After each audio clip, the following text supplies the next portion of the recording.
Et le bonsoir les Blaugrana, ça va ou quoi les gars? Nouvelle vidéo actualité sur le FC Barcelone. On n'a pas énormément d'informations, on va plutôt parler du cas Cancelo et sa blessure, du fait que le Barça commence bien évidemment sa saison avec une victoire. On est content de ce côté-là, mais le jeu, lui, manque toujours. Le jeu n'est toujours pas d'actualité du côté du FC Barcelone. Je sais, ça va pas être une partie de plaisir pour les puristes de Xavi ou du Barça, du clubisme ou je ne sais quoi, qu'on tombe encore sur le Barça malgré leur victoire. Désolé, c'est ce qui va arriver tant qu'on ne prend pas plaisir devant les matchs. Comme j'ai l'habitude de répéter, ceux qui prennent plaisir devant ce Barça-là, mettez-vous sur le côté, vous n'êtes pas concernés, kiffez votre vie, prenez plaisir à regarder le FC Barcelone, il n'y a aucun souci si ça vous satisfait. Dégustez donc cette manière de jouer là. Par contre, nous, on va plutôt se concentrer sur la partie fond de jeu de ce Barça-là qui est toujours manquante. Vous pouvez festoyer de votre côté, il n'y a aucun problème, on vous regarde faire, on vous regarde prendre du plaisir devant les matchs de ce Barça-là. Nous, on n'y arrive toujours pas et c'est pour ça qu'on se permet de continuer à débattre sur ça et de continuer à vouloir certains départs. Notamment un qui revient de plus en plus, c'est Xavi qui revient sur la table et Xavi est en train de péter un câble. Conférence de presse après conférence de presse, j'ai l'impression que les nerfs montent. Il a deux doigts d'insulter les journalistes et j'ai pas envie de pousser trop loin et dire que je mettrai ma main à couper que lors des prochaines conférences de presse d'ici quelques mois là, Xavi va débiter un journaliste, il va l'insulter. J'ai pas envie d'aller jusque là, mais à titre personnel, ça ne m'étonnerait pas de voir ça de la part de Xavi parce qu'il est en train de monter en colère. Il dit que les journalistes lui en veulent, que si c'est un autre coach, jamais on lui poserait ce genre de questions, jamais on lui parlerait du fond de jeu, de la manière de jouer. Bref, on va pas s'attarder sur ça, on va rentrer dans le vif du sujet avec les déclarations ainsi que la blessure de Cancelo. On a plus de précision. Les nouvelles sont plutôt bonnes, enfin bonnes, ça dépend parce qu'il est blessé. C'est jamais une bonne nouvelle d'avoir des blessés, mais on en a tellement et tellement souvent que le fait de voir qu'un blessé ne sera pas absent longtemps, même si c'est quand même un sacré bout de temps, eh bien on doit s'en satisfaire. Voilà, c'est déjà ça. Il reviendra dans très peu de temps, vous allez le voir durant cette vidéo. On va commencer avec une déclaration de Xavi hier en conférence de presse. Xavi a dit oui, aujourd'hui je suis satisfait. Je vous jure que j'ai toujours du mal à comprendre que cette personne-là qui parle, ça a été El Grande Xavi en tant que joueur. Et encore une fois, moi, je ne mélange pas les deux. Je veux pas remettre en question la carrière de Xavi, loin de là. Ça a été un superbe joueur, un excellent joueur, une légende du club. Il a marqué de son empreinte sa période, il n'y a aucun souci, personne n'en doute. Mais en tant que coach, est-ce que c'est la même personne? Est-ce que c'est la même mentalité qu'avant? Je sais pas. Comment ça, il est satisfait? En fait, satisfait de quoi? Moi, j'aurais été journaliste, je lui aurais dit satisfait de quoi? Dis-nous, va au bout de ton idée. Satisfait d'avoir les 3 points ou bien du fond de jeu? Apparemment, pour Xavi, des deux, des 3 points et du fond de jeu. Continuons ensemble. Oui, aujourd'hui, donc, je suis satisfait. En seconde période, nous avons été bons. Ah bon, c'était mieux que la première période, mais la première période, on a été dégueulasse. Donc, c'est pas parce que la deuxième période, elle a été moins dégueulasse qu'elle a été bonne. Non, je suis désolé. Oui, elle a été moins dégueulasse. Oui, les joueurs se sont un peu plus bougés, on va dire. D'ailleurs, certains joueurs qu'on attendait clairement pas, qu'on a enterrés depuis longtemps, ils refont surface. Et j'ai envie de dire que c'est eux qui portent le Barça. Sergio Roberto me fait plaisir ces derniers matchs-là. Je vois un joueur qui a de l'envie, un joueur qui veut aller de l'avant. Après avoir reçu autant de critiques, Dieu seul sait qu'on était les premiers à critiquer Sergio Roberto. Ça me fait plaisir de le voir à ce niveau-là. Ça me fait plaisir de voir que c'est l'un des rares joueurs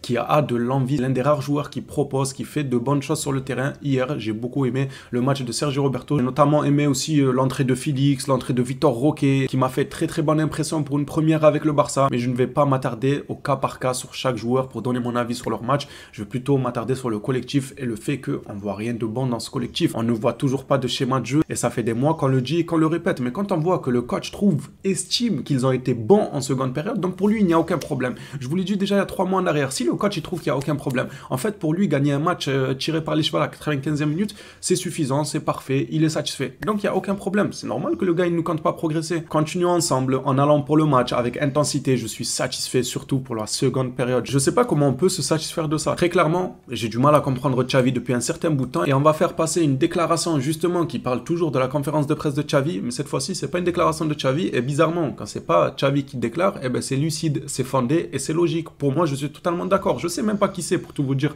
ce cher Malo, mais je suis totalement d'accord avec lui. La conférence de presse de Xavi a été très tendue. Je vous ai dit, à un moment donné, ça va déborder, il va insulter quelqu'un. Xavi était agacé et s'est comporté de manière très défensive avec les journalistes. Il n'a pas aimé les questions ciblées remettant en question la forme de l'équipe. La réalité est que le Barça joue très mal, totalement d'accord, et que Xavi ne l'admet pas, il ne le voit pas, totalement d'accord. Je sais pas qui est ce ce cher monsieur, comme je l'ai dit juste avant. Mais on peut très clairement dire qu'il dit totalement les termes sur ce qui se passe actuellement au FC Barcelone. Xavi est dans un déni. Xavi refuse de voir la réalité en face. Il refuse de comprendre le point de vue de tout le monde. En fait, Xavi, il est dans sa bulle. J'ai raison, vous avez tous tort. Toi, le journaliste ne me parle pas de fond de jeu.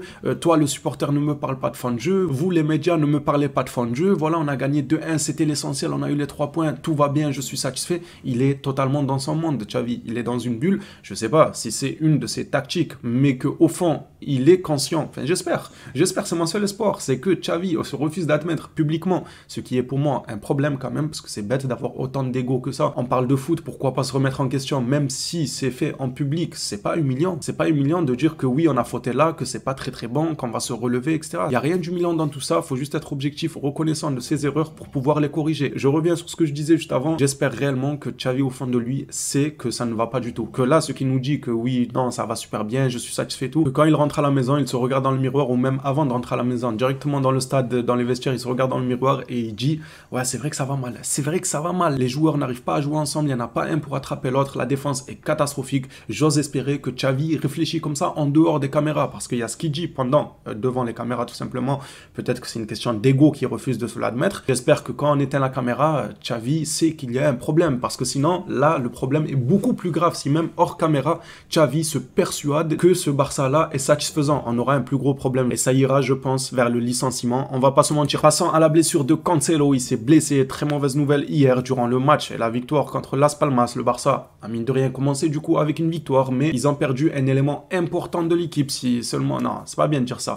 Il s'est blessé, c'est bon. J'allais dire si seulement ça aurait pu être Rafinha à sa place, mais en vrai les gars, au point où on en est, vous prenez ou un échange à l'infirmerie contre Cancelo Rafinha. Moi je signe. Hein. Si vous avez un papier, si vous pouvez me dire si vous consigne, moi je signe. Hein. Je vais envoyer Rafinha à l'infirmerie, on récupère Cancelo. Non, tranquille, on va pas souhaiter le mal aux autres. C'est triste que ce soit sur Cancelo qui est un élément fort. Quand je vois le match de Rafinha, je suis sympa de souhaiter qu'un changement, parce que si ça tenait qu'à moi, je lui proposerais d'aller jouer en division 3. Ce joueur ira tous les contrôles, aucune bonne prise de décision. Le gars, un appel sur 2, bon, c'est déjà bien qu'il tente des appels, mais un appel sur 2, il est hors jeu. Étant donné que Cancelo devrait donc gratter 2 à 3 semaines, Fan Javi Miguel nous rapporte que Xavi reviendra maintenant avec une défense composée de 3 défenseurs centraux, Inigo, Araujo et Koundé. On le sait déjà, Koundé a fini le match en tant que défenseur droit. Les prochains matchs, ça sera soit Araujo, soit Koundé. Rien de surprenant à ce stade-là. Et pour terminer cette vidéo sur le FC Barcelone, finissant avec ça. C'est quoi ça? Je sais même pas. C'est un maillot? Je sais pas ce que c'est les gars. Maillot avant-match apparemment. Improbable maillot d'avant-match. Mais qu'est-ce que c'est que ça? Il est réellement à l'image du niveau du FC Barcelone. Désolé encore une fois, ce sont mes goûts. Je sais qu'il y en a qui vont kiffer. Parce que les goûts, ça ne se discute pas. Il y en a qui vont aimer le bleu. D'autres ils vont aimer le rose. D'autres le rouge. D'autres le violet. Ainsi de suite. Moi ça pour moi, même pour faire la peinture un dimanche à la maison, je le mets pas. Je mets pas ça un dimanche à la maison pour faire la peinture. Je le trouve pas beau. Soyons sérieux. C'est quoi ça? Pourquoi il y a des logos du Barça en fond qui se donnent la main? Mais on aurait dit des Oompa Loompa dans Charlie la chocolaterie. C'est quoi ces mini logos là qui se donnent la main comme ça? Je suis totalement pas fan, mais d'un côté je me dis, c'est à l'image du club actuellement, médiocre, de la médiocrité. Pardonnez-moi, je peux être cru et dur dans mes propos, mais ça reflète l'ennui qu'on se prend week-end après week-end, match après match de ce Barça là. Les phénomènes, j'attends vos retours dans les commentaires. N'hésitez pas à me dire votre avis, vous avez certainement compris ce que je voulais dire. Ceux qui veulent festoyer, festoyer donc, et ceux qui veulent être un peu dans la critique, d'en donner un avis négatif, pourquoi pas, chacun est libre de faire ce qu'il veut, et j'ai hâte de vous lire dans les commentaires les phénomènes. On s'attrape à la prochaine vidéo. D'ici là, prenez soin de vous les Blaugrana.